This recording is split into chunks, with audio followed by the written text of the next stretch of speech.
Amados irmãos, a paz do Senhor, louvado seja Deus, glorificamos ao Senhor por mais esta oportunidade que o Senhor nos concede de nos reunir em torno da sua palavra, quando nesse momento nós estamos iniciando o comentário da lição de número 10, que tem o título Ministério de Mestre ou Doutor. Quero desejar uma boa noite a todos, que o Senhor abençoe a vida de cada um dos irmãos e que a gente possa, juntos, aprender um pouco sobre a palavra de Deus. Esse tema está muito interessante, eu espero que os irmãos possam também comentar a respeito dele. Eu vou mostrar aqui o nosso título, O título da lição está aí, o Ministério de Mestre ou Doutor. E nós temos também o nosso gráfico esboço. Deixa eu mostrar aqui para os irmãos. O nosso gráfico esboço é esse daí, o Ministério de Mestre ou Doutor. E nosso textuário diz: de modo que, tendo diferentes dons, segundo a graça que nos é dada, se é ensinar, que haja dedicação ao ensino. Está registrado em Romanos capítulo 12, e versículos 6 e 7. A nossa verdade prática diz: os vocacionados por Deus para o ministério do ensino são por eles chamados para edificar a igreja de Cristo. Amém? Glória a Deus. Então, esse aí que vocês estão vendo é o gráfico, o esboço, onde ele contém todos os pontos principais da nossa lição. E aí você percebe que o primeiro ponto diz: Jesus, o mestre por excelência.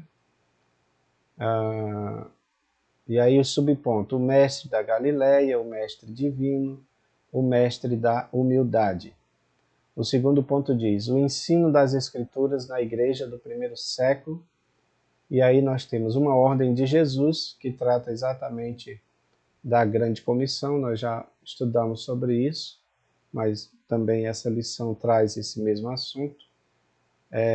Aí temos a doutrina dos apóstolos, ensinamento persistente. E aí o terceiro ponto nós temos a importância do dom ministerial de mestre, uma necessidade urgente da igreja, é o primeiro subponto 1. O segundo subponto diz a responsabilidade de um discipulado contínuo. E o terceiro subponto e final, requisitos de um mestre. Ok? Então, meus amados, a gente tem esse gráfico, mas temos outros também, que nós sempre acrescentamos para melhor compreensão dos irmãos, ok? Antes de nós entrarmos no tema propriamente dito, eu fiz esse pequeno esquema para mostrar a questão do ensino e da doutrina. Então são essas palavras gregas que você já conhece, mas só para a gente pontuar. Então você tem aí a didache, ou didascalia, ou didascalia, que é ensino e também doutrina, ok? E você tem também o didáscalo. O didáscalo é traduzido como ensinador, como doutor, como mestre, ok? Então, o didáscalo, ou ensinador, doutor e mestre, é aquele que ensina a doutrina, tá? É aquele que transmite conhecimentos, ensinamentos. Então é importante nós só pontuarmos essas palavras aí. Você percebe que essa palavra didache é de onde vem a nossa palavra didática, que tem a ver com essa questão também do ensino. Então, acredito que é importante nós tratarmos sobre este tema aqui no nosso estudo. Meus amados, deixa eu mostrar aqui um outro gráfico, ou pelo menos uma enquete, que eu gostaria de já pontuar com os irmãos. Mas antes de eu falar dessa enquete, eu gostaria também de falar com vocês sobre a nossa, pelo menos...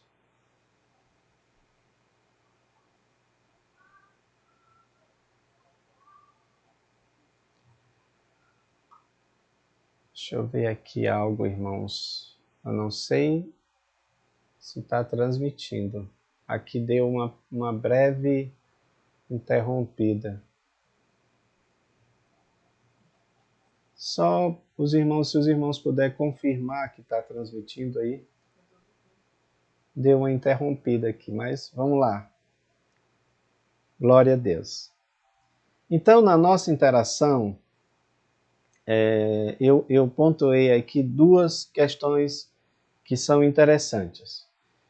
Primeiro, ele fala da necessidade da atuação do mestre na igreja, tá? A pessoa do mestre na igreja. Nunca foi tão necessário hoje a igreja investir na figura do mestre cristão. Quando o crente é ensinado a estudar a Bíblia para compreender o mundo e a cultura bíblica, relacioná-la com o mundo do século XXI e aplicá-la à vida das pessoas de maneira competente. Quando isso acontece, o risco de sofrermos o engano é amenizado. Então é importante que a gente pontue isso, tá? Como é importante o trabalho do professor, por exemplo, da escola bíblica dominical, do pastor que ministra os cultos de doutrina, de ensinamento, ok? Então isso é muito importante. E aí me chama a atenção aqui também é que esses mestres ou doutores, biblicamente, os mestres e doutores bíblicos, eles atuaram como organizadores do conhecimento bíblico, tá bom? Isso aqui é importante, irmão, para a gente entender o papel dos mestres, porque, por exemplo, quando você tem as bases da nossa fé, que está relacionada com as promessas de Deus para Abraão, né? Aí você tem aí o patriarcado, Abraão, Isaac, Jacó, e de Jacó a nação de Israel, e da nação de Israel o nosso Senhor Jesus. Você percebe que não existe, por exemplo, nenhum registro de Abraão, de Isaac ou de Jacó. Não tem nada que eles tenham escrito, que eles tenham deixado escrito. Porém, os outros mestres que vieram depois tiveram esse trabalho de redigir essa história, de registrar essa história. Então, você tem, por exemplo, Esdras, Moisés, né, que escreveu o Pentateuco, você tem lá o Pentateuco, e é no Pentateuco que você tem toda essa história registrada. Ou seja, não existe produção literária feita por Abraão, por Isaac e por Jacó, não é? Apesar de naquela época já existia a escrita e tudo mais, mas não tem nada deles. O que tem é que foi feito a posteriori, bem depois, por Moisés, e aí você tem também a figura de Esdras como aquele personagem importante que é tido como aquele escriba, que a Bíblia diz que era um homem dedicado, não é? Capacitado, é ele quem faz essa compilação, digamos assim, do Antigo Testamento, organizando de certa forma, tá, irmãos? É atribuído a Esdras. Então, para você ver a importância do mestre, porque também a gente só imagina um mestre, aquela pessoa que ensina a gente não pensa no mestre como aquela pessoa que tem também uma produção literária, tá? Que escreve, como aqui no caso de Esdras, que escreveu e também compilou os livros, organizou, né, de forma que a gente chega a esta configuração atual, que é exatamente a Bíblia como nós temos hoje. Ok? Amém? Glória a Deus. E aí eu quero mostrar, para nós iniciarmos aqui, uma coisa muito importante, tá? Vocês estão vendo essa pequena enquete, tá? Essa pequena enquete que diz o seguinte: vamos pensar um pouco, vamos refletir um pouco, porque a nossa lição fala sobre isso, tá? Fala que o ministério do ensino da palavra é primordial para a igreja exercer o discernimento no que tange ao tempo em que vive. A importância desse personagem, desse dom ministerial, ok? Mas vocês sabem, meus amados, que isto foi algo que foi por muito tempo, especialmente na Assembleia de Deus, tido com um certo preconceito, ok? Por isso que eu coloquei aí essa pergunta, para que a gente possa refletir sobre isso, e eu queria que você também falasse alguma coisa a respeito disso, tá? E para isso eu peguei aqui, olha, um livro de John Stott, que muita gente conhece, tá bom? Crer é também pensar. John Stott, ele fala alguma coisa sobre isso. Ele faz, de certa forma, uma crítica aos pentecostais. Ele diz assim, olha, os cristãos pentecostais procuram fazer da experiência o maior critério da verdade, deixando de lado as questões relacionadas à validade que eles buscam e reivindicam. Uma das características mais sérias, né? Então, ele está dizendo o seguinte, que por muito tempo isso a gente via, de certa forma, no arraial evangélico, né? Que se você fizesse seminário, você ia morrer espiritualmente, porque você ia ficar cheio de sabedoria humana, mas espiritualmente você estaria morto, tá? Então, o meu questionamento aí, em princípio, para a gente pensar, por isso que eu coloquei, olha, vamos pensar um pouco, é exatamente isso. Fé e intelectualidade, tá? Ignorância e espiritualidade, porque há pessoas que acham, no nosso meio, acham que você não deve estudar, que você tem que ficar ignorante. Aí eu fiz essa pergunta aí, olha, estudar, ter diplomas universitários, ler, refletir, meditar, pode tirar a nossa espiritualidade? Ou seja, aquela questão que alguns dizem, olha, a letra mata. Nós fizemos um artigo aí no nosso grupo tratando sobre esse tema, porque há pessoas que pensam ainda dessa forma, que a letra mata. Não é? Olha, a Bíblia diz que a letra mata, então nesse sentido você não tem que estudar, você não tem que ser uma pessoa que busca o conhecimento. Sendo que esse texto nem sequer diz isso, porque está falando da letra ali no sentido da lei que matava, tá? Você sabe disso, algumas coisas que as pessoas faziam que eram contra a lei era passível de morte. Então é nesse sentido que a letra mata, mas não é de você estudar, tá bom? Então, meus amados, nós precisamos tirar essa ideia da cabeça, tá? Mas aí você pode retrucar dizendo o seguinte, irmão, eu conheço pessoas que fizeram seminário e depois esfriaram espiritualmente. Mas quem disse para você que aquela pessoa esfriou por causa do seminário? Tem muita gente que esfria na vida cristã sem fazer seminário. Então, ou faculdade teológica não tem relação uma coisa com a outra, tá bom, irmãos?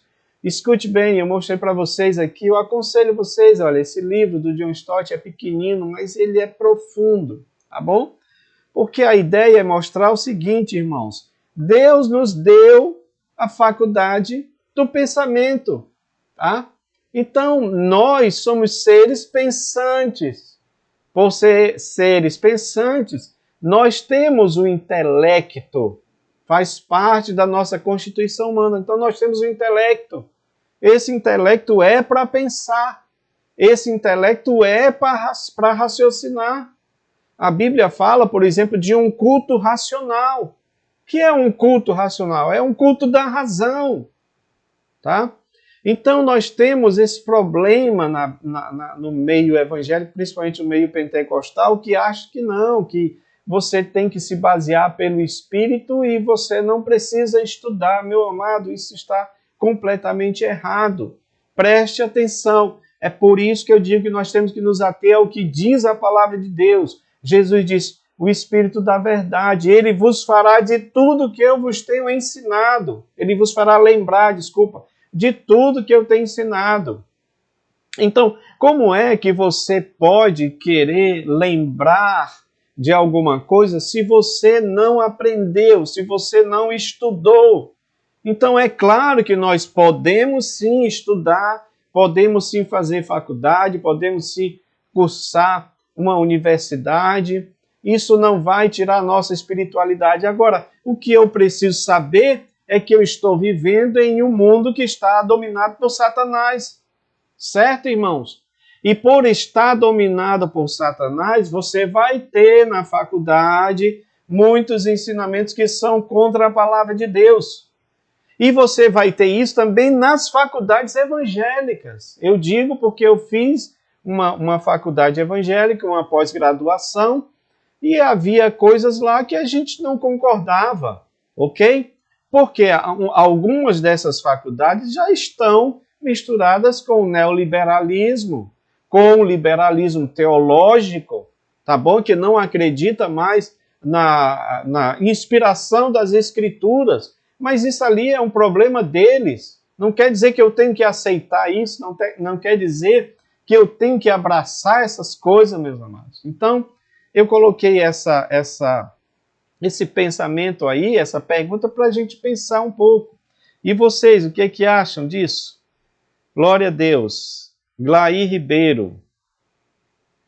Glória a Deus. Tiago da Porta das Ovelhas, mandando meu. Deus abençoe você, meu irmão. Andressa Brito, em Macapá. Deus abençoe. Então vamos lá, você pode responder isso aí. Você acha que é errado o crente estudar? Para você ter conhecimento? O que é que vocês acham disso? Porque se for assim, meus amados, o que é que a gente está fazendo na escola dominical? E outra coisa, o que é que a Bíblia quer dizer com examinar as Escrituras? Não é? É para estudar? Não é para estudar? É para a gente examinar? É para a gente ler? Ok, você pode retrucar, talvez você vá dizer que há muitos desses ensinadores que são arrogantes, que são orgulhosos do seu ensino, mas, meu querido, essa questão do orgulho, da arrogância pode vir também de um ignorante, porque a pessoa vai dizer assim, eu não preciso de estudo, porque tudo que eu tenho eu recebo diretamente de Deus. Isso também é uma arrogância. Por quê? Porque ela está se vangloriando disso. Quem recebe alguma coisa de Deus, e eu creio que Deus nos revela muita coisa assim, não fica se vangloriando. Você entende como é estreito esta coisa que a gente precisa tomar cuidado em relação a isso, tá, amados? Então vocês podem responder aí ao nosso quebra-gelo que eu coloquei, ok? Vamos lá, dando continuidade aqui ao nosso estudo. Louvado seja Deus. Deus abençoe os irmãos. Meus queridos, aí no ponto 1, você tem aí Jesus, o mestre por excelência, tá? Aí você tem o mestre da Galileia, o mestre divino e o mestre da humildade. Galileia é aquele lugar que alguns consideravam uma periferia, mas foi de lá que veio o mestre Jesus, certo, meus irmãos? Tá?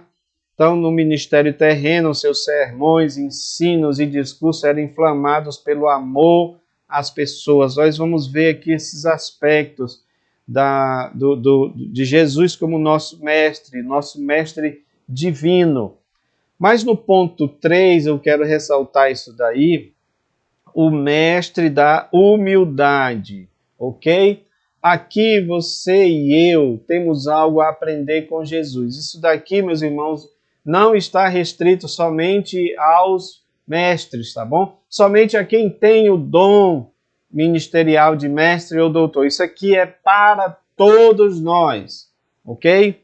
Então, quando diz aqui que Jesus era o mestre da humildade, é que ele deu esse exemplo na prática, mesmo sendo Deus. Você lê lá o que está em Filipenses. Ele não teve por usurpação ser igual a Deus, mas a si mesmo se humilhou, tomando a forma de servo e sendo obediente até a morte de cruz. Ou seja, quando ele lava os pés dos discípulos, ele está tomando esta forma de servo, ele está dando o exemplo daquilo que ele ensinou, tá bom? Ele veio para glorificar o nome do Pai, e muita gente não entende esse aspecto do que Jesus dizia, por isso que principalmente algumas seitas colocam Jesus como sendo uma segunda divindade menor do que Deus. Não é isso, é que quando ele se esvazia para glorificar o Pai. E ele faz isso para dar o exemplo para nós, para que a gente também faça o mesmo. Quando ele lava os pés dos discípulos, ele diz para eles, olha, eu dei o exemplo, façam vocês também. É como se ele dissesse assim, eu já ensinei para vocês sobre humildade, mas agora eu estou ensinando sobre humildade na prática.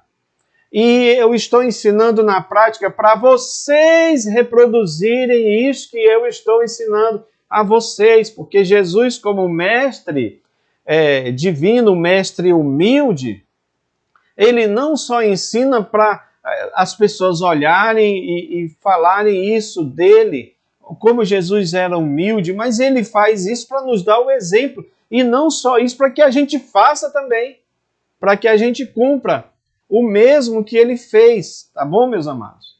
Meus queridos, vamos lá, para a gente não perder tempo. Deus abençoe os irmãos que estão nos acompanhando aí, tá bom? Você pode fazer seu comentário, meu irmão, tá? Glória a Deus. Minha mãe, né? Minha mãe Mirtes, lá de Fortaleza. Deus abençoe, minha mãe. Reter o que é bom, pedir discernimento a Deus. É isso. Olha, meus queridos, aí você tem esse gráfico, ele é muito interessante porque ele tem a pedagogia de Jesus, certo? A pedagogia de Jesus. Olha, eu volto a dizer, antes de falar qualquer coisa sobre esse gráfico, eu quero dizer para os irmãos que este gráfico não tem a intenção de falar apenas aos mestres, apenas àqueles que têm o dom.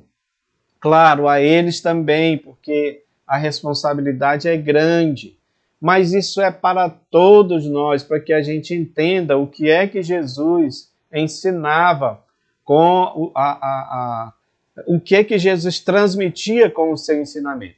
Então, primeiro ponto aí, olha, ele conhecia a matéria que ensinava. Professor, você conhece a matéria que ensina? Toda pessoa que se dispõe a ensinar precisa entender o que está ensinando. Jesus conhecia o que ele ensinava, mesmo porque ele estava trazendo uma boa nova. Lembra? É isto que significa evangelho. Então, se ele estava trazendo uma boa nova, porque ele estava introduzindo a nova aliança, a antiga aliança era aquela de Moisés, da lei. Mas agora ele está trazendo uma nova aliança. Ele está trazendo o evangelho das boas novas. E esta matéria ele conhecia bem. Então, para a gente poder ensinar, a gente precisa, primeiramente, aprender. Nós precisamos aprender. Nós precisamos conhecer bem a matéria que nós estamos ensinando, tá bom? Segundo ponto aí da pedagogia de Jesus. Ele conhecia os seus alunos. Você, professor, conhece o seu aluno? É importante isso. Jesus conhecia todas as pessoas que se acercavam dele, tá bom? Isso é muito importante porque você conhecer os seus alunos, você cria um elo de ligação com eles, que era isso que Jesus tinha, este elo de ligação com eles. Quando ele ensinava sobre o ensinamento relacionado a curas, por exemplo, ele dava esses exemplos diretamente para as pessoas, e até mesmo quando ele não se pronunciava diretamente para a pessoa enferma, mas ele queria se relacionar com a pessoa. Quando aquela mulher procurou, a mulher do fluxo de sangue, tocou em Jesus, não houve ali nenhum contato prévio deles dois. Como Jesus chegando e dizendo, tu queres ficar são, né? Com outra pessoa que estava enferma, não. A mulher tocou, mas Jesus queria conhecer a mulher, né? Mesma coisa com Zaqueu. Zaqueu estava lá escondido e Jesus queria um relacionamento com ele.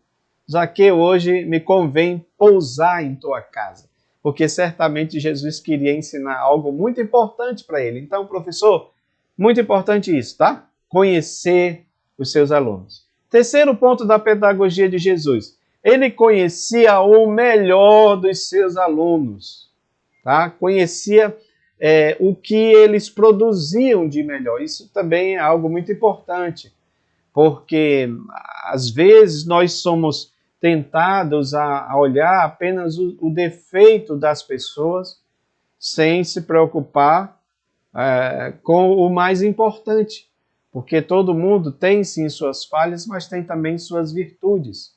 E Jesus procurava cada vez mais trabalhar os seus discípulos, as suas fraquezas, e também exaltava as suas virtudes. Então é muito importante você conhecer o potencial de cada pessoa, de cada aluno, tá bom? Isso é parte da pedagogia de Jesus. Quarto ponto, ele ensinava verdades bíblicas de modo simples e claro. Então, irmãos, quando ele se utilizava de parábolas, porque as parábolas eram algo que aconteciam corriqueiramente, então ele se utilizava das parábolas para ensinar verdades eternas, ou seja, coisas simples. Então, não precisa, às vezes, a gente enfeitar muito, não é isso? Às vezes se quer enfeitar muito e aí você perde aquilo que é mais importante, que é a mensagem que é transmitida em relação ao ensino. Então, ele ensinava verdades bíblicas de maneira simples, tá bom? Outro ponto a respeito da pedagogia de Jesus, ele variava o método de acordo com a ocasião dos ouvintes, tá bom? Nós temos aí, acredito que um gráfico sobre a questão da metodologia do ensino, tá bom? Cada local, cada público exige que você ministre, ensine de maneira apropriada. Então, isso é algo importante. Jesus fazia dessa forma, tá bom? Meus amados, o que eu estou falando aqui, eu estou resumindo por causa do nosso tempo, mas isso está num artigo extenso que nós colocamos do pastor Antônio Gilberto, que esse gráfico ele é baseado no livro do pastor Antônio Gilberto, Manual da Escola Bíblica Dominical, tá bom? Você pode dar uma olhada lá e com certeza Deus vai te abençoar mais ainda. Outro ponto da pedagogia de Jesus é que ele ensinava pelo próprio exemplo. Isso aí é algo que nós precisamos trabalhar bastante em nossa vida, tá bom, irmãos? Por que isso? Porque frequentemente nós temos esse problema, esse distanciamento entre aquilo que eu ensino e aquilo que eu vivo. Então, o que Jesus fazia era encurtar este distanciamento e deseja que aconteça o mesmo conosco. Então, quando nós aproximamos aquilo que ensinamos daquilo que vivemos, é ainda melhor, é ainda mais coerente, porque ele dava exemplo prático do que ele ensinava. Tá bom? Então, meus amados, esse ponto é importantíssimo da pedagogia de Jesus. Quando a gente fala sobre o exemplo, nós estamos muitas vezes vendo o que está acontecendo ao nosso redor e a questão do exemplo é importantíssimo até mesmo para nós falarmos a respeito da pessoa de Jesus. Porque, como disse alguém, muitas pessoas, a única Bíblia que eles vão ler, sabe qual é? É a nossa vida. Então, se aquilo que eu ensino não está coerente com o que eu vivo, você pode ter certeza que as pessoas não vão acreditar. Tá? Outro ponto da pedagogia de Jesus. Jesus, ele sabia tudo que ele ia fazer em relação àquilo que ele iria ensinar, aquilo que ele iria demonstrar. É importante isso, tá? Então isso, meus irmãos, passa a ideia de planejamento. Há uma necessidade de nós planejarmos aquilo que nós vamos ensinar. Então, para o professor da escola dominical, é muito importante você planejar a sua aula, tá bom? Marcar os pontos que você vai falar,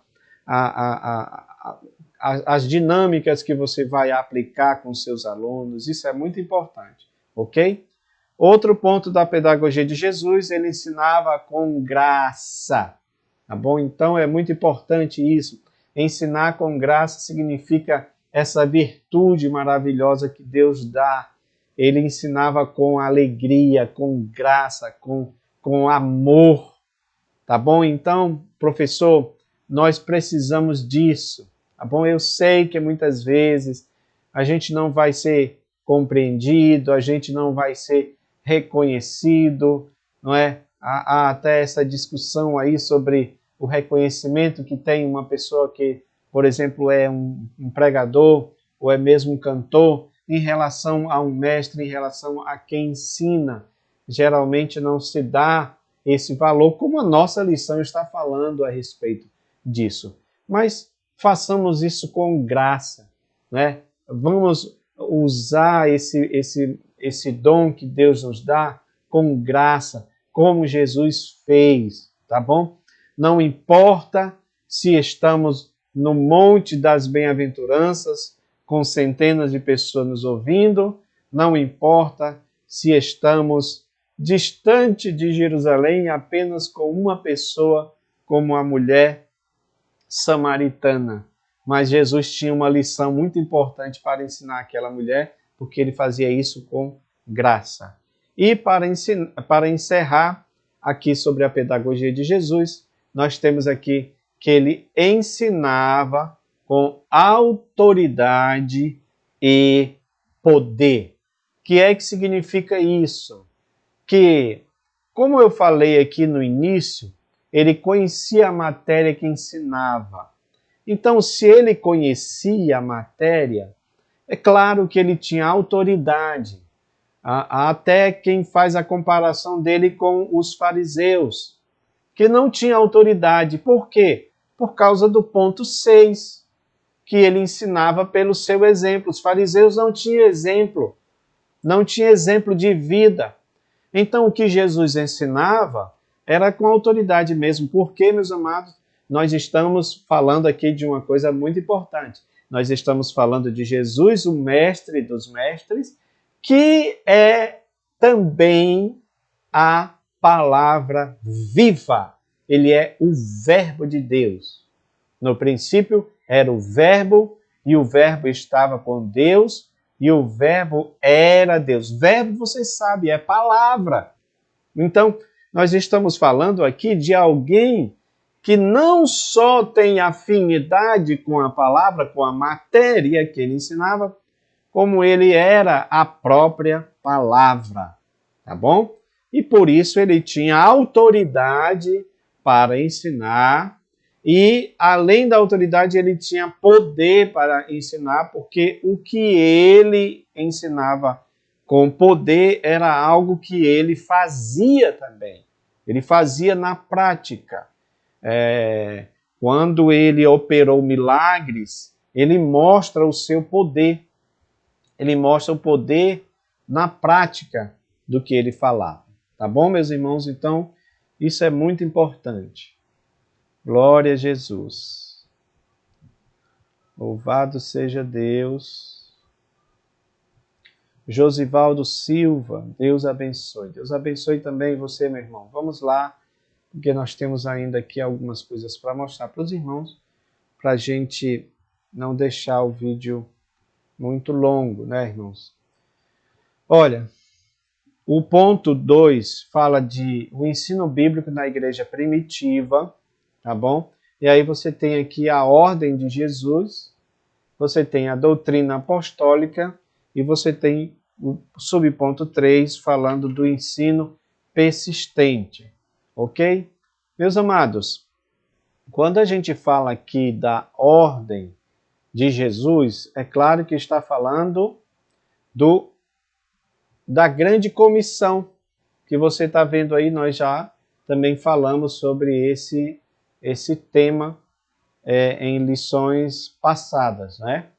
Sobre a grande comissão. Eu não vou falar de todo ele, mas apenas do mais importante, do que Jesus mandou que a gente fizesse, ok? Então, ele diz, portanto, ide fazei discípulos de todas as nações, batizando-os em nome do Pai, do Filho e do Espírito Santo, ensinando-os a guardar todas as coisas que eu vos tenho mandado. Então, primeira coisa da grande comissão é o ide, que Jesus mandou que a gente pudesse ir, essa ordem imperativa de Jesus para fazer discípulos, tá? Então isso é para todos, já falamos sobre isso aí anteriormente. Jesus disse também para nós batizarmos, ou seja, batizar em nome do Pai, do Filho e do Espírito Santo, é quando aquela pessoa convertida se torna membro do corpo de Cristo, humanamente falando aqui, né? Mas ele diz também para ensinar. Olha aí a ordem de Jesus relativa ao ensino. Colocamos aqui que este ensinar está falando da internalização do Evangelho, tá bom? Porque uma vez que nós pregamos o Evangelho no ID, nós anunciamos o Evangelho, nós ganhamos almas para Jesus, precisamos desse trabalho que nas nossas igrejas é chamado de discipulado. Então, eu preciso pregar o Evangelho, ganhar almas para Jesus, mas eu preciso também discipular essas pessoas, ok? E na realidade, se nós pararmos para pensar, o discipulado é para todos. Eu estou sendo discipulado. Eu preciso ser discipulado. Porque eu sou um discípulo, então eu estou aprendendo. Porém, como discípulo de Jesus, eu estou aprendendo e também fazendo outros discípulos. Ou, pelo menos, se eu não estou fazendo outros discípulos, mas eu estou no processo, tá bom? De firmar esses discípulos no Evangelho de Jesus, que é exatamente cumprindo o ensinai. Então, para cada pessoa que está como professor, ok, da escola dominical, tem que entender isso, que você está cumprindo um papel muito importante do ensinar, de firmar o Evangelho, de firmar o novo convertido com o Evangelho. Você procurar internalizar esse Evangelho dentro da pessoa. Isso é muito importante também. Todos nós devemos ter isto em mente. Porque, meus amados, Uma coisa que me chama a atenção aqui no ponto 2, a doutrina dos apóstolos. O comentarista diz que a doutrina dos apóstolos refere-se ao conjunto de ensinos de Cristo ministrado por eles de forma constante e eficaz para o crescimento integral dos novos crentes. Ok? Eu preciso falar uma coisa aqui para não passar despercebido, tá? Dos irmãos. Por quê, meus queridos? Quando a gente fala aqui da doutrina apostólica, e já falamos lá no início que doutrina está falando de ensinamento, não é isso? Ensinamento, tá? Este ensinamento, ele é algo que acontece constante, ele é algo que acontece de forma constante, mas me chama muita atenção uma coisa aqui nos discípulos que eu gostaria muito de compartilhar com vocês, embora reconheço a minha limitação em tentar dizer isso. Porque quando Jesus diz assim, olha, a palavra está dentro de vocês. Quando ele diz isso, a gente não imagina que os discípulos estão fazendo um registro escrito do que Jesus estava falando.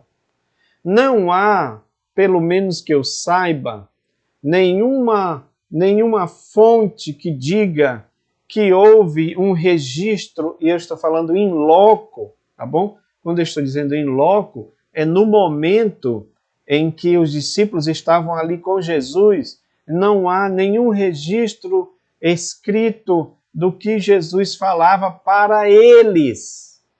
Você sabe que, segundo estudiosos, o primeiro evangelho a ser escrito foi Marcos, e foi muito depois, ou pelo menos um tempo depois, que Jesus partiu, que Jesus morreu, ressuscitou e partiu para o céu.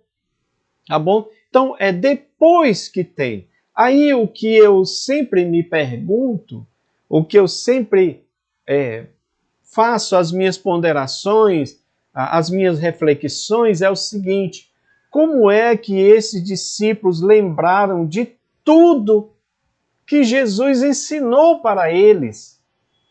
E você vê que você tem ali os evangelhos sinóticos, Mateus, Marcos, Lucas. João não é bem considerado sinótico, tá? Sinótico quer dizer semelhantes. Então, eles estão ali registrando, e eu sei, talvez você diga, mas irmão Inomi, esses evangelhos, eles são biográficos. Tudo bem, mas a gente não pode descartar que tem muitos ensinamentos de Jesus, doutrinas de Jesus, contidas nessa biografia dos evangelhos sinóticos. Mas a minha pergunta continua: como é que eles lembraram de tudo isto? Exatamente porque Jesus disse: a palavra, o que eu estou ensinando, está dentro de vocês. Mas eu vou enviar o Espírito Santo, o Espírito da verdade, e é este Espírito que vai fazer vocês lembrarem de tudo que eu disse a vocês. Entenderam, meus amados? Ou seja, eles não tinham uma Bíblia do Novo Testamento, porque ainda estava sendo escrito. Porém, a palavra estava dentro deles. Porque Jesus disse que a palavra estava dentro deles. E isso corrobora, e isso está afinado com o Salmo que diz: escondi a tua palavra no meu coração, para não pecar contra ti. Então, eu quero dizer para vocês que não existe algo mais importante do que a palavra de Deus estar guardada, escondida, internalizada dentro do nosso coração. Isso é muito importante. Olha, meus amados, isso não tem a ver com intelectualidade, tá bom? Não tem a ver necessariamente com memorização. Eu tenho a Bíblia de cor e salteado. Tudo bem, mas ela está dentro do meu coração como verdade. como essência do meu ser, é isso que deve estar dentro de nós, porque isto vai fazer a diferença em tudo. Vai fazer a diferença em como nós lidamos com as situações, vai fazer diferença como lidamos com os problemas, vai fazer diferença como lidamos com as dificuldades, porque a palavra está dentro de nós. Vai fazer diferença como nós lidamos com as tentações. Então, quando a palavra está internalizada dentro de nós, mesmo que a gente vacile em algum momento, mas ela vai bradar dentro de nós, e é isso que eu sempre peço a Deus que aconteça na minha vida e na vida de todos os irmãos. A palavra de Deus brada dentro de nós, ela grita dentro de nós, para nos alertar, para nos lembrar. Então há momentos que a nossa fé parece que vai fracassar, mas aí a palavra de Deus vem e fala conosco, dizendo que nós temos um autor e consumador da nossa fé, que é Cristo Jesus. Então a gente precisa confiar, continuar crendo nele. A gente vai lembrar do que Jesus disse: crede em Deus, crede também em mim. Então, meus amados, eu oro muito a Deus, eu não faço muita questão, entendeu? Alguns irmãos dizem assim: irmão, o senhor ensina de maneira simples. Para mim, não me interessa academicismo. A gente vê aí o que está acontecendo nesta semana, tanta guerra por causa dessa questão de academia. E aí eu digo para vocês que nesse sentido, quando você não tem a palavra internalizada dentro de você, você vai ter esse tipo de problema de lutar, de brigar por questões intelectualizadas. Eu quero fugir dessas coisas, eu quero que o evangelho esteja dentro de mim, de maneira que, mesmo que venha um evangelho falso, o evangelho verdadeiro está dentro de mim.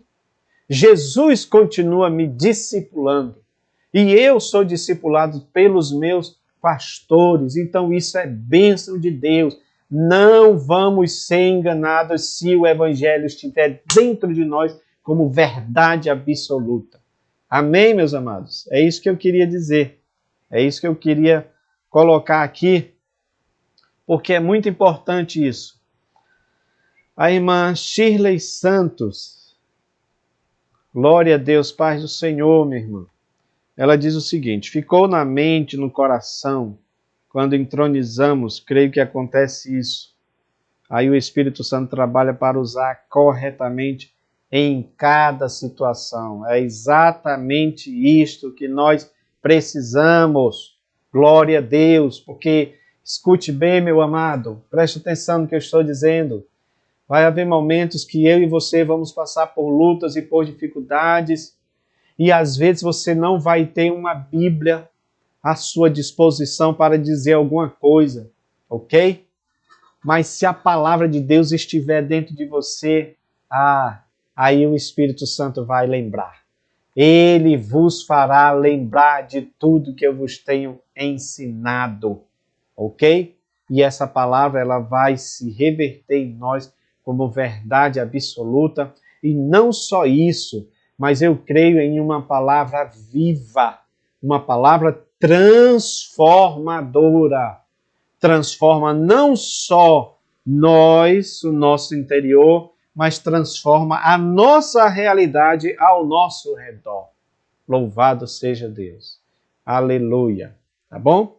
Então é isso que eu queria dizer para vocês em relação à doutrina dos apóstolos. Irmão, para pensar numa coisa, vamos conjecturar aqui, vamos imaginar um pouco aqui. E aí, quando você tem aqui o ponto 3, você está falando aqui de ensinamento persistente. A igreja começou nas casas onde o ensino era ministrado a pequenos grupos nos lares. Olha, eu quero fazer um desdobramento disso que eu acabei de dizer para os irmãos. Vocês acham, é possível, mas vocês acham que os discípulos estavam tomando, digamos assim, cópias da Torá para ensinar o Evangelho aos novos discípulos, à igreja do Senhor Jesus? Evidentemente que não. Quando você vê menção da lei nos evangelhos, ou mesmo nas epístolas paulinas, você vê a menção da lei, mas no sentido de aplicar nela o evangelho de Jesus. Ok?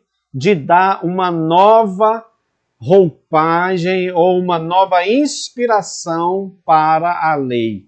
Mas continua sendo evangelho de Cristo. É isso que eu quero chamar a atenção para os irmãos.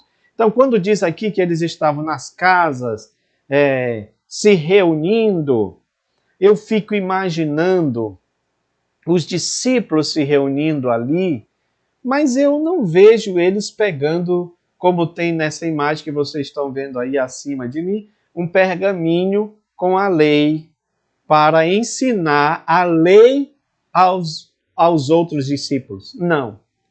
Mas, irmão Enomi, o que é que eles ensinavam? O Evangelho de Jesus. A doutrina, agora chamada doutrina dos apóstolos. Mas não era a doutrina de Jesus? Sim, mas foi o Evangelho que foi colocado no coração dos apóstolos. E agora eles estão transmitindo esta doutrina que é o ensinamento que Jesus ensinou, mostrou para eles. Vocês estão entendendo o que nós estamos falando? E aí é isso que eu estava dizendo para os irmãos. Eles não estavam tomando notas ou estavam lendo alguma nota que eles possivelmente escreveram. Eles estavam ensinando aquilo que estava dentro do coração deles. Me traz à memória aqui alguma coisa relacionada a algo que eu li sobre os cristãos perseguidos, os cristãos presos, tá bom? Seja lá em cadeias comunistas, como aconteceu, como é narrado no livro de Richard Rembrandt, Cristo em cadeias comunistas. Então, o que eles faziam, já que eles não tinham Bíblia? Eles recitavam versículos bíblicos para que assim a palavra fosse de alguma forma ministrada ali para eles. Olha que coisa interessante. Isso acontece hoje nos países onde a Bíblia é proibida, mas como eles lembram, então eu li alguma coisa a respeito disso, que eles recitam, cada um vai recitando o versículo. Por que, irmãos? Porque a palavra está dentro deles. Então era isso que acontecia com os cristãos na igreja primitiva, onde não havia registro, onde não havia um Novo Testamento escrito, mas havia um Novo Testamento registrado no coração daqueles discípulos, de maneira que era esta verdade que eles transmitiam para os outros discípulos. Que coisa maravilhosa! Eu não sei se eu estou sabendo transmitir isso na íntegra, mas o que eu estou dizendo para os irmãos é que a verdade do Evangelho precisa estar dentro de nós, entranhada dentro de nós. É isso que eu peço a Deus pela minha vida. Eu quero que o Evangelho de Jesus, que a verdade do Evangelho de Jesus esteja entranhada dentro da minha vida. Isso não tem a ver, viu, irmãos? Preste atenção, porque eu já vi pessoas confundindo essas coisas. Não tem a ver com você criar um outro evangelho, não. Tem a ver com você falar da verdade do evangelho de Jesus para as outras pessoas, porque esta verdade está dentro de você.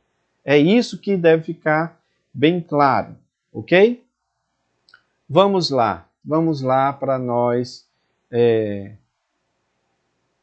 seguirmos aqui com a nossa lição. Então você tem aqui o ponto 3, que é o final para a gente encerrar aqui, ok, irmãos? a importância do dom ministerial de mestre, essa necessidade, tá? Então é preciso nós entendermos isso. Então, o subponto 1 fala da necessidade urgente da igreja, ou seja, é preciso que tenha mestres, é preciso que tenha ensinadores. E aí eu quero dizer para os irmãos que esse ponto é um ponto assim um pouco triste, porque às vezes as pessoas, as igrejas valorizam mais outros dons ministeriais e até mesmo outros talentos que Deus dá para as pessoas. Por exemplo, as pessoas que ministram louvor. O louvor é muito importante na igreja, mas você tem aí um culto de 2 horas, você tem praticamente 1h30 dedicada ou ao louvor ou a outras coisas administrativas da igreja, como anúncio, etc e tal. Mas aí você deixa 30, 20 minutos para a ministração da palavra. Então, evidentemente que há esse privilégio dado mais às outras coisas, especialmente a questão da pregação, tá bom? Então, eu fiz uma vez no grupo, irmãos, uma pequena enquete, onde eu coloquei a foto do nosso saudoso pastor Antônio Gilberto, que era um mestre da palavra. Todos os irmãos conhecem isso, inclusive foi até lançado pela CPAD uma Bíblia com comentários, ou pelo menos com estudos bíblicos, do nosso querido pastor que já dorme no Senhor.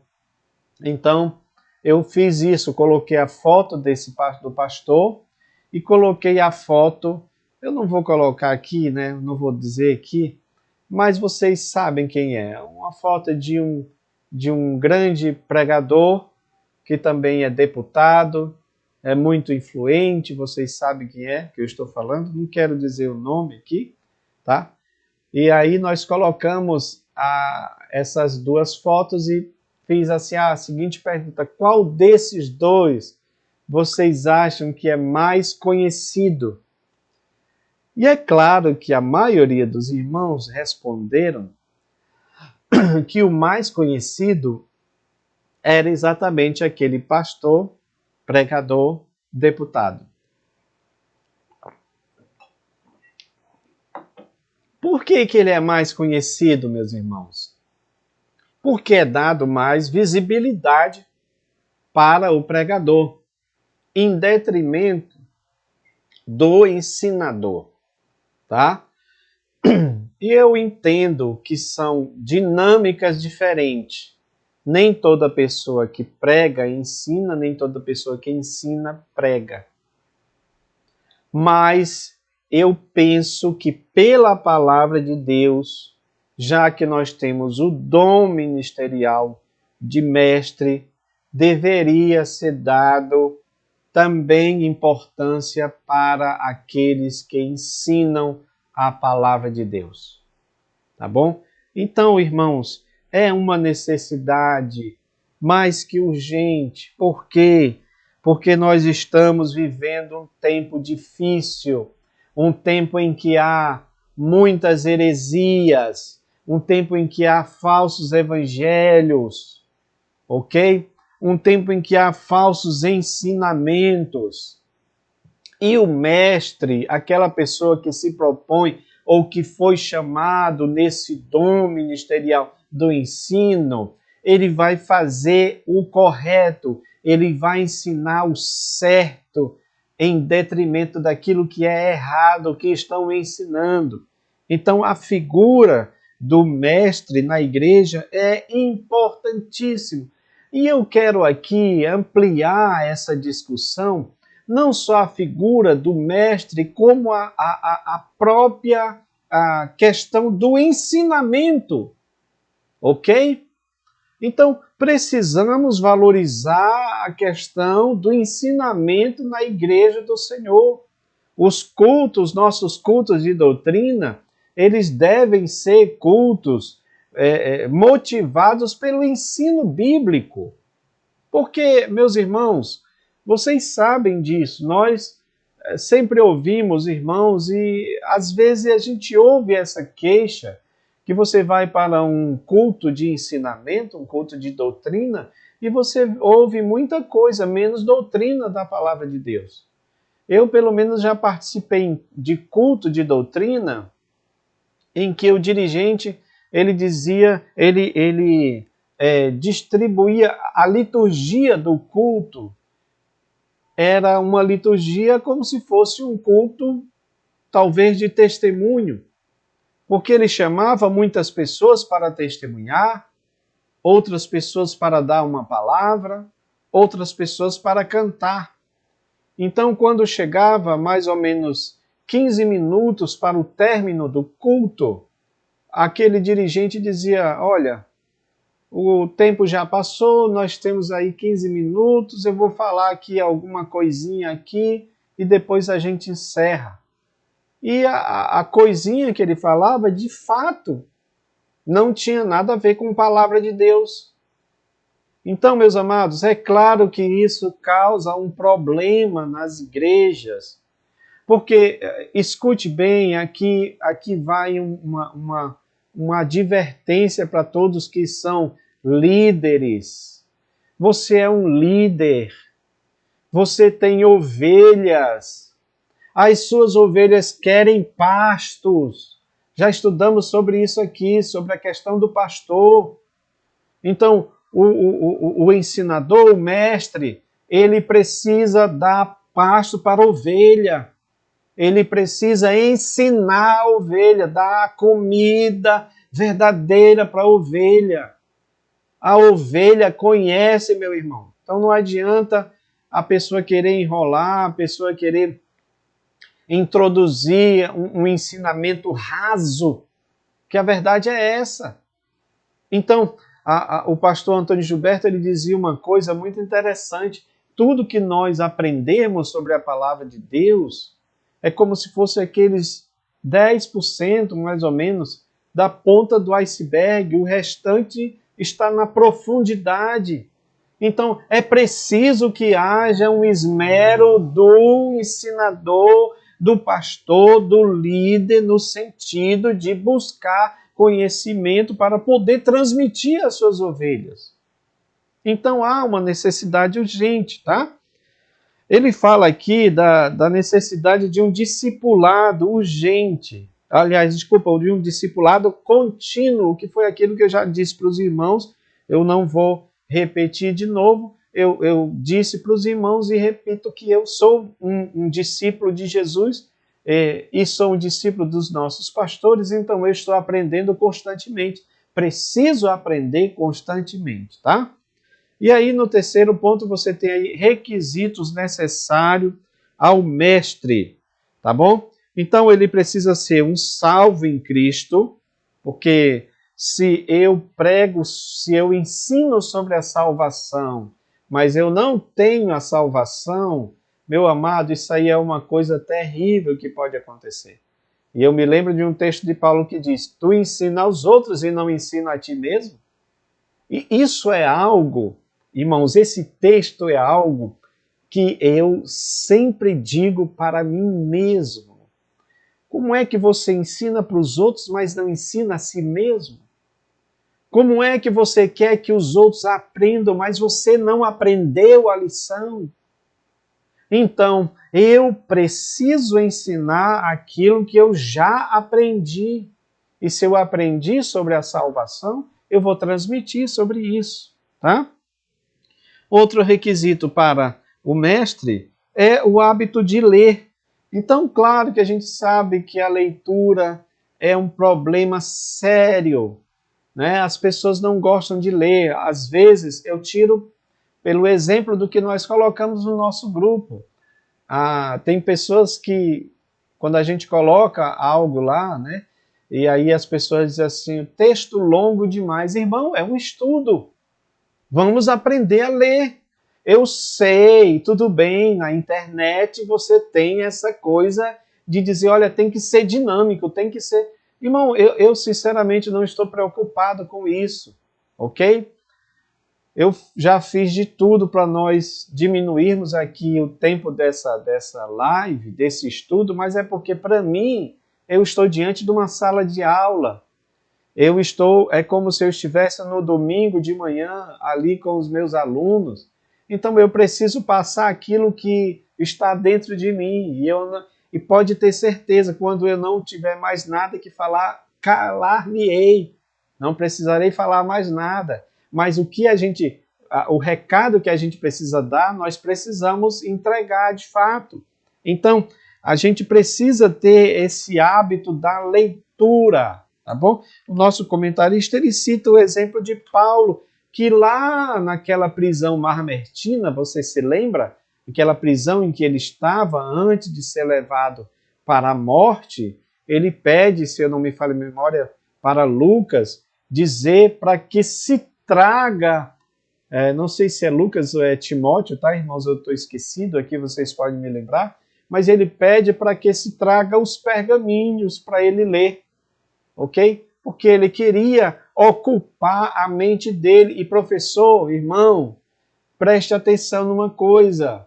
Você sabe que a leitura é o único exercício para a memória, para os neurônios. Então, há uma recomendação dos médicos, tá, para que se leia. Tá bom, irmãos? Então a gente precisa ter esse exercício da leitura. Não tenha paciência quando o irmão Enomi colocar alguma coisa aí no nosso grupo, tá? Que você leia, tá bom? Para você aprender cada vez mais, tá bom? E aí, outra parte importante é o preparo intelectual. O preparo intelectual, que foi aquilo que nós falamos lá na enquete, tá bom? Sobre você usar as suas faculdades mentais, irmãos. O seu intelecto. Então tem gente que acha que não, que é só o espírito, mas o espírito usa o seu intelecto, ok? O espírito vos fará lembrar de tudo que eu tenho ensinado a vocês, disse Jesus. Então está claro isso daí, tá? E o outro ponto aqui é um requisito necessário, é um coração em chama.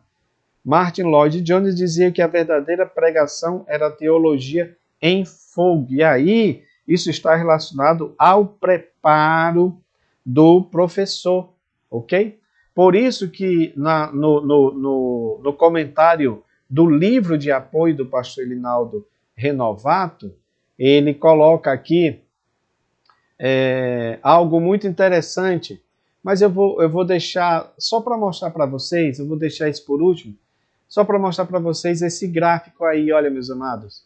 Esse gráfico aí ele é muito interessante, deu um trabalho para a gente fazer, e tem um estudo explicando cada parte dele. Ou seja, dentro da pedagogia do ensino, você tem os métodos de ensino, você tem como se aprende. Isso aqui é para que a gente tenha uma noção, né? E as leis básicas da aprendizagem. Então, método de ensino, você tem método de pré-eleção, perguntas e respostas. Essa é uma forma de você utilizar isso na sua aula, lá com os seus alunos. Método de discussão, tá? Você pega um grupo de alunos, 2 grupos de alunos, dá um tema para cada um deles, e aí cada um deles também vai fazer um debate, discutir sobre aquele ponto. Método audiovisual, olha, o nosso grupo ele existe por causa dessa questão do método audiovisual, de você poder utilizar os gráficos, as imagens para transmitir conhecimento. Sempre digo isso, que uma imagem vale mais do que muitas palavras. O desenho, a imagem, ele é a linguagem universal, ok? Você está olhando essas imagens aí que colocamos, como se aprende? Quer dizer, o ouvido ele pode ter vários nomes em vários idiomas, tá? Mas desenhado, ele adquire uma linguagem, uma abrangência mundial, porque todo mundo que olhar para essa imagem do ouvido, do olho, da mão, da boca, vai entender o que é aquilo que está sendo transmitido. Então, o método audiovisual, a gente precisava de uma aula especial, que eu quero ver se eu faço isso posteriormente, para como a gente utiliza, porque também tem isso, né? Os irmãos, os professores estão assim tão mal, tão desacostumados, melhor dizendo, que eles não sabem como utilizar um gráfico, irmãos, que é uma coisa simples, mas você pode fazer isso, tá? Então, método de narração, método da leitura, que foi aquilo que nós falamos, tá? Método de tarefa, você colocar tarefa para os alunos fazer, método demonstrativo, ok? E aí você tem aí como se aprende. Olha, você aprende 20% daquilo que você ouve, 30% daquilo que você vê, tá? 70% daquilo que você examina, que você estuda, que você busca, tá? 90% daquilo que você fala. Por que isso, irmão? Olha como tem a ver com aquilo que eu falei para vocês da internalização do Evangelho dentro de nós, da palavra de Deus dentro de nós. Porque a boca fala, já diz o nosso Senhor, daquilo que o coração está cheio. Então, quando eu falo, eu estou também aprendendo. Aliás, dizem alguns que a palavra meditar para os judeus tem esse sentido. Quando está escrito medita nela dia e noite, meditar é falar em voz baixa. Por que falar em voz baixa? Porque eu estou falando a palavra, estou recitando a palavra e os meus ouvidos estão também ouvindo. Então, quando eu estou recitando, eu estou também absorvendo, tá? E aí eu estou colocando isso para fora. Então, é um método também muito importante de se aprender. A mesma coisa em relação àquilo que nós fazemos, tá? Porque, meus amados, olha, e aí combina com o que está nas Escrituras. Eu não posso só ouvir, só olhar, só examinar ou só falar. Eu preciso fazer. É aí que entra aquilo que eu estava dizendo para os irmãos em relação àquilo que eu falo, tá bom? Aquilo que eu ensino e aquilo que eu faço. Olha só como existe aí um certo abismo que quando a gente une esse distanciamento, que quando a gente une é muito mais importante, porque isso eu estou absorvendo, o que eu estou praticando.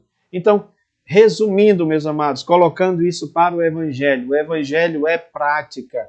Você aprende, você estuda, você examina, você olha, mas você pratica.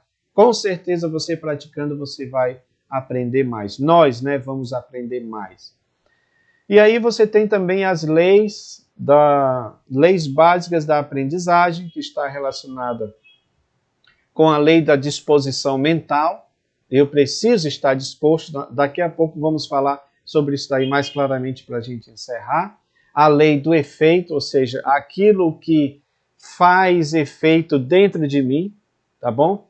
Aquilo que o ensinamento tem efeito dentro de mim, tá bom? E qual é a outra aí, irmãos?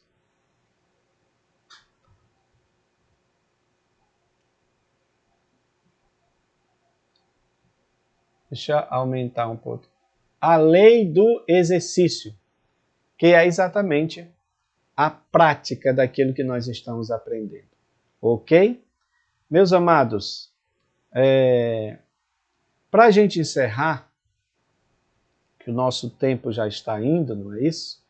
Mas eu agradeço os irmãos estarem até agora. Para a gente encerrar, uma parte do preparo do mestre está relacionada também com o que está em Timóteo, que Paulo fala para nós.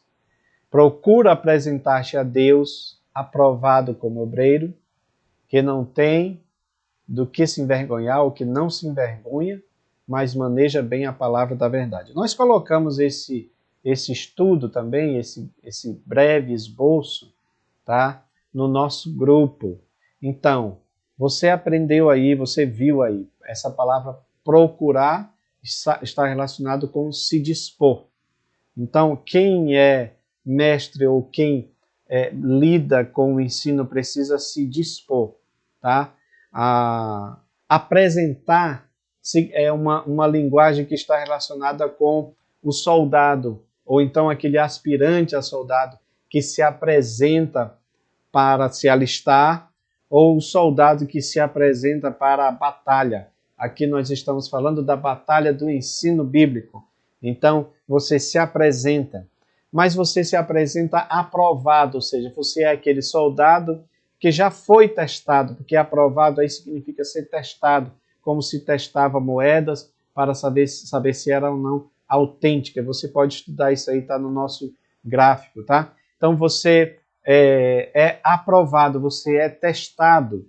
Então o mestre, toda pessoa que trabalha no ensino precisa ser aprovado, testado. Mas ele também não pode se envergonhar, ele não pode se intimidar, porque o evangelho pressupõe isso, tá? Pressupõe que você tenha intrepidez, que você seja intrépido. Então, o mestre, o ensinador, o professor precisa ser intrépido, ele precisa ter não vergonha, ele não se envergonha. Paulo dizia, eu não me envergonho do evangelho de Cristo, porque é poder de Deus. E se você não se envergonha, um aspecto importante, finalizando, é que você maneja bem a palavra da verdade. Você sabe essa palavra manejar aí, não é? Significa dar o corte reto, ortotômio, dar o corte reto. Então, a pessoa que ensina a palavra de Deus, o mestre, precisa dar o corte reto. Ele não dá um corte tortuoso, ele não vai fazendo malabarismo teológico, como tem muitos aí fazendo para embasar suas heresias. Não, ele dá o corte reto, ele vai interpretar corretamente. É isso que diz esse texto, tá bom? Meus amados, eu quero agradecer aos irmãos que estão aí conosco, tá? Muito obrigado pelo apoio de vocês. Glória a Deus. A irmã Shirley também, né? Eu amo ler, porém não posso extrapolar porque, sim, tá certo. O problema que a irmã sempre fala, né? Questão da mente, dos olhos também. Glória a Deus. Assim que faço a minha leitura em voz audível. É isso aí, meus amados. É isso daí mesmo, tá? Eu agradeço aos irmãos e quero dizer para vocês que a nossa intenção aqui é colaborar para o ensino bíblico da palavra de Deus. E se você se sentir tocado a compartilhar esse vídeo, fique à vontade. Se não, Deus abençoe também. O que nós queremos é estar aqui no centro da vontade de Deus, fazendo o que Deus nos chamou para isto. Tá bom, irmãos? Temos a consciência que Deus nos chama para um ministério. Cada pessoa tem a sua chamada e eu creio que Deus tem essa chamada para cada um dos irmãos. É por isso que nós estamos insistindo no ministério do ensinamento bíblico, tá? Então, meu querido, que Deus abençoe você, que Deus dê uma semana de vitória, que você possa, na sua aula de domingo, ministrar com graça, com ousadia, porque Deus ama quem faz assim, tá bom? Deus ama quem faz o trabalho com esmero, com dedicação, tá bom? Deus abençoe você e que Deus nos dê uma semana, um final de semana abençoado, em nome de Jesus. Amém.